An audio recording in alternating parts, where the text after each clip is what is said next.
So bakit sa mura ng edad nyo, bakit napakasipag nyo at nagpupursige kayo mga lakad? Bakit ginagawa nyo yan? Para kami.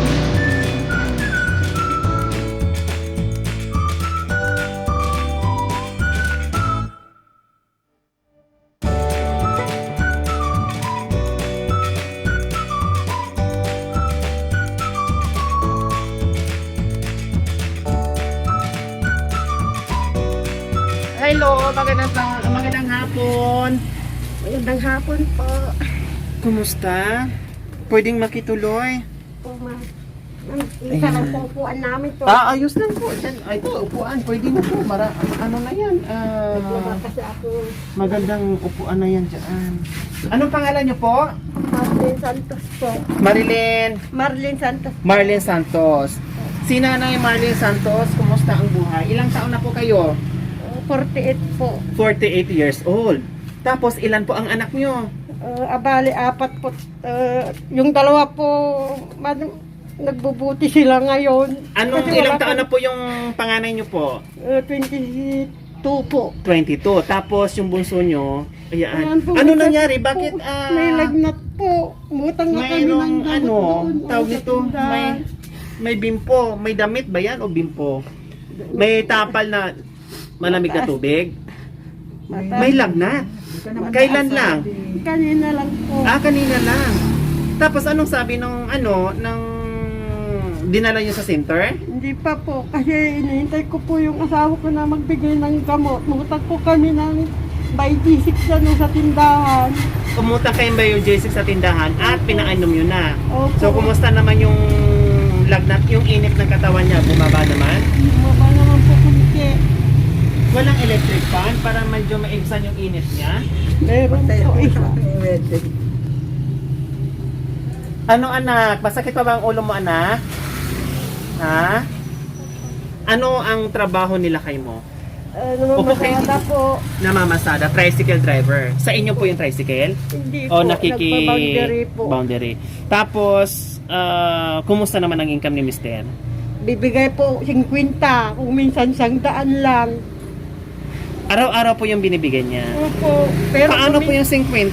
Bibili ka ng pagkain nyo, meron pa mga... Lagi pong laseng. Kaya paglasing po, kung saan-saan pa ako nangungutang lahat ng kapitbahay namin na utangan ko.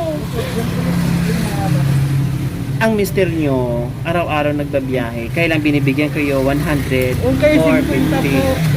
50. And then, naglalasing. Lasinggero ang asawa nyo sa Makatuwid. Pero hindi naman kayo nag-aaway. Hindi naman po. Hindi ka binubugbog. Bakit naglalasing siya araw-araw? So, hirap po siguro, madam, ng buhay namin.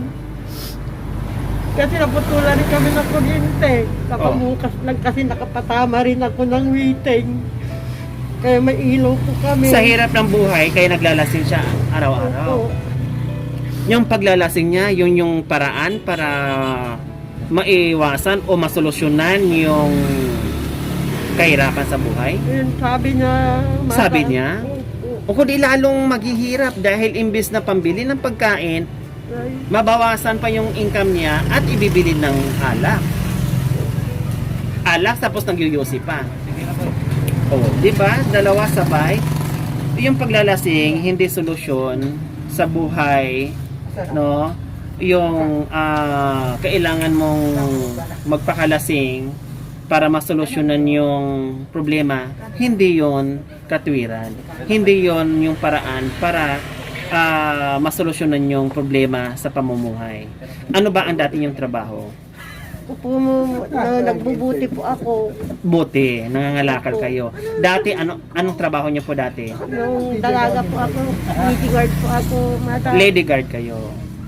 Anong mga trabaho ng mga anak niyo?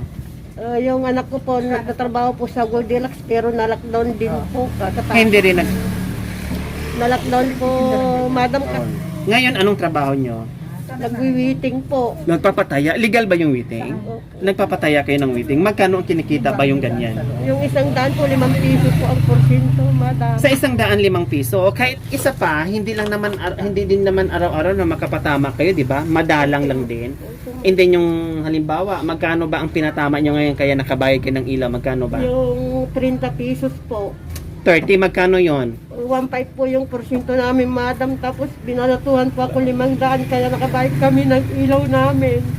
Tapos sa isang buwan, ilang beses kayo makapatama? Ngayon, isang buwan po, 2 beses lang ako nakapatama. 30 lang po sa kakasas. Wala na po. Tapos yung iba pa, bukod pa doon, mga nakaraang linggo, nakaraang buwan, nakapatama din po kayo. Wala po, kumukuha po ko ng basura. Pag wala po kaming pagkain, kumukuha ko ng basura. Pagkili namin ng ulam. Namamasura na lang kayo, namumulot kayo. Yung basura po, madam, tinatapon niya po pag wala kaming pagkain, tinatapon niya sa gabi. Nandun po yung mga basura. Nangungulik, collector kumbaga, Opo. ng basura dito sa mga kapitbahay nyo. Hindi lang po, yung ilan lang po, kung may magtapon lang po. So yun, may nagbibigay sa'yo, yun na rin yung extra income mo kumbaga. Po, kung minsan po, madam, bigas binibigay. Na, katulad ngayon sa sobrang hirap ng buhay, may sakit yung isang anak mo, yung bunsong anak mo, nangutang ka pa ng biogesic, tama? Para lang makainom siya. Dahil hindi nyo nadala sa center o laki pambili ng gamot, kung buti lang may kapitbahay kayo na may tindahan at mabait sa inyo at nakautang kayo at napainom yung anak nyo, nakainom ng gamot. No, Nanay Marlene. Kumusta ang buhay Nanay Marlene na may income nga, may kita nga, meron nga binibigay si Lakay, and then ang hirap mag-budget, ang hirap ng pagkain sa araw-araw. Halos wala kang pera na matatanggap. Kayo ba ay nag-uusap ba kayo ni Lakay na Lakay, wag ka na lang mag-inom? Pambili na lang natin, pangdagdag na lang natin yan ng pagkain nating lahat para mabusog tayo. Total, hindi naman yan solusyon sa problema natin yung pag-iinom mo. Lalo tayong maghihirap. Nag-uusap ba kayo ng ganyan, Nanay Marlene? Opo. Anong sagot niya? Sabi niya, yun lang talaga ang maibigay ko sa'yo na pasada, ang hirap ng pasada, sabi niya, madam. Paano yung pagkakasyahin yung 50 o kaya 100? Eh, 2 beses, kahit sabihin natin, 2 beses kayo kakain sa isang araw at mag-aalmusal kayo sa umaga. Nagbubuti po, madam, yung mga anak ko, tulong-tulong kami, nagbubuti dyan araw-araw. Sa ngayon po, nagbuti po yung 2, kasi walang pambili ng gamot yung anak ko. Butin lang, Nanay Marlene, kahit paano yung mga anak mo. Ilang taon na ba sila yung mga nagbubuti? 7 at saka 10. 7 at saka 9 years old? Opo, madam. Nahanap ko nga kaya ng madam ko. Buti nila. Ito, halik kayo dito, anak. Halik kayo, anak. Saan kayo galing, anak ko? Nagbuti po. Nasaan yung mga, ano nyo, yung kalakal nyo? Nabinta na po Nabenta namin. na. Ito O, po kumusta ang yung income nyo sa pagbubote? Magkano yan, anak? 62 po. 62. Nakailang sako ba kayong bote? Isang sako po. Isang Tsaka sako. 3 sako po na kalakal. Saan kayo napadpad? Saan kayo nakarating bago nyo nakuha yung sakusakong kalakal na yon at naibenta nyo ng 62? Doon Nilakad nyo lang? Hindi po, may bike po kami. May bike kayong dala-dala. Saan nyo binenta? Sa bayan pa? Hindi po, yun lang po. Diyan lang. So bakit sa mura ng edad nyo, bakit napakasipag nyo at nagpupursige kayo mga lakal? Bakit ginagawa nyo yan? Para may pera po kami. Tsaka bigyan po namin si mama ko po. Bakit bibigyan mo si mama? Para pambili po ng pagkain. Naghanap buhay din kayo para makatulong kayo kay mama mo? Nak? Oh, ang bait naman. So ayan yung hawak-hawak kong pera, saan mo ibibigay yan, anak? Kay mama ko. Kay mama mo. Siyempre, magtitira ka rin ba sa iyo? Opo. Kung magkano ang ititira mo sa iyo yung 62, magkano ang bibigyan mo kay mama? 20 po. 20 ang ititira nyo? 20 sa'yo, 20 kay mama mo. Yung 2 piso sa bunso nyo.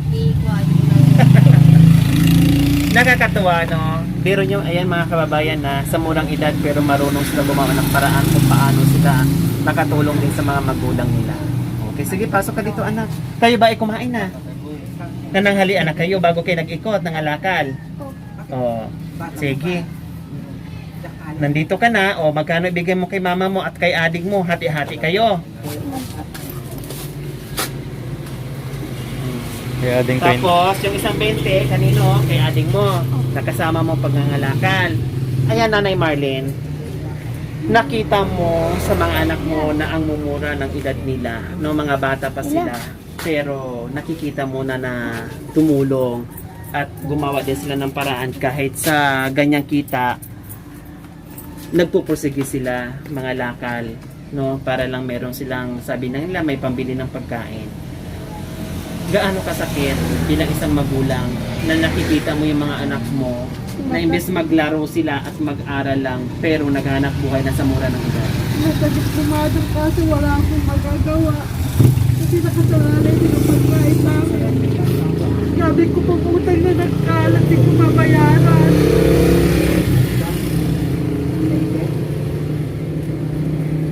Minsan, pag wala kami pagkain, madam, sabi nila, mama, magbubuti po tayo para may pambili tayo ng pagkain. Kasi si Papa, 50 lang binigay, sabi nila, madam. Kaya sila ay gumawa din ng paraan. Ang bait ng isang anak mo. Pag uwi niya, nagbihis siya, naghugas siya. Ngayon, pinupunasan niya yung ading niya. Pinupunasan niya. Ang bait naman. Galing pa siya sa trabaho, galing sa pangangalakan. Pagdating niya ang bahay, inasikaso pa niya yung ading niya. Pinupunasan niya. So ayan, Ate Marlene, meron kaming munting biyaya na ibibigay sa'yo. Ano? So ayan, meron ka ng isang sakong bigas. May bigas pa kayo dyan, Nanay Marlene? O katulad ngayon, wala kayong bigas. Paano yung maisasain niyo mamayang gabi? Utang na naman po ako, madam. Eh paano kung walang magpautang na dahil punong-puno ka na sa utang? Magbubuti po kami. Okay, so meron ka na isang sakong bigas, may grocery ka na dito. May bigas na kayo. Oh, may bigas na kayo. Ang ganda ng ngiti niya, oh, kasi hindi na siya mangangalakan, magpahinga muna siya ng isang araw, mag-rest. Akala ko lalaki pa yung mga anak ko nangangalakal, puro babae pa pala. Grabe. Kaya nga eh. Puro pa mga babae, mga kababayan yung mga anak niya na nangangalakal. No, wala, sabi ng nanay kanina, walang choice, masakit man daw, pero walang magagawa. Ano, baka mamaya may mga ano. Pero anak, huwag kayo pumunta sa masyadong liblib, ha? Anak, ha? Diyan lang kayo sa ano. At mag-ingat kayo sa daan, ha? Sa kalsada. Tapos meron na kayong tamang-tama, magmerienda kayo. Salamat. Ibigay mo kay Bunso din, sa'yo to, kay Ate. Ang una nyo kanina, Nanay Marlene? Utang po ako, madam, ng tilapia.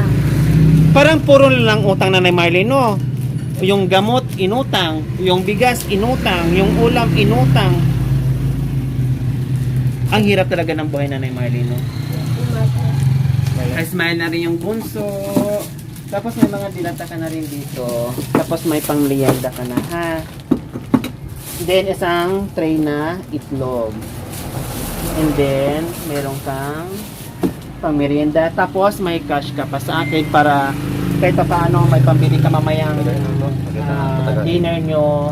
Bumili ka naman ng medyo masarap-sarap na ulam na kahit pa paano meron kang maiihain sa mga anak mo, ha?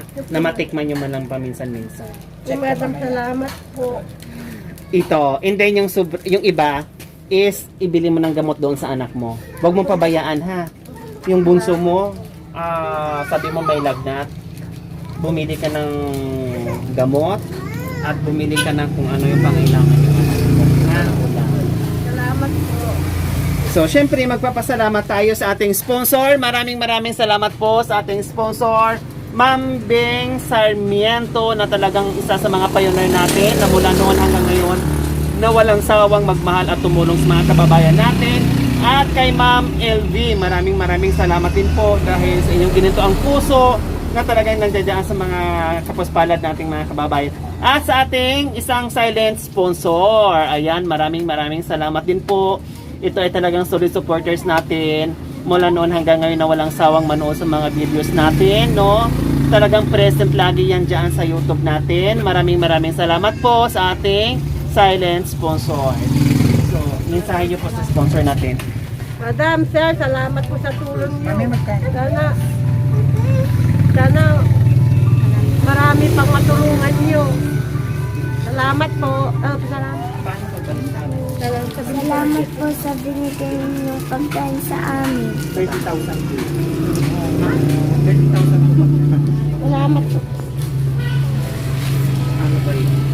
So muli, maraming salamat po sa ating sponsor, Ma'am Beng Sarmiento, Ma'am LV, and sa ating silent sponsor. Nawa ipagpalain ka ng Panginoong Diyos araw-araw upang sa ganon, marami pa tayong mga kababayan na matulungan natin na kagaya nila. Maraming salamat po sa inyo. So mga kababayan, huwag niyo pong kalimutan, paki-share at subscribe sa aking YouTube channel, Lori Aquino Talita. Maraming salamat po. God bless us all. Bye!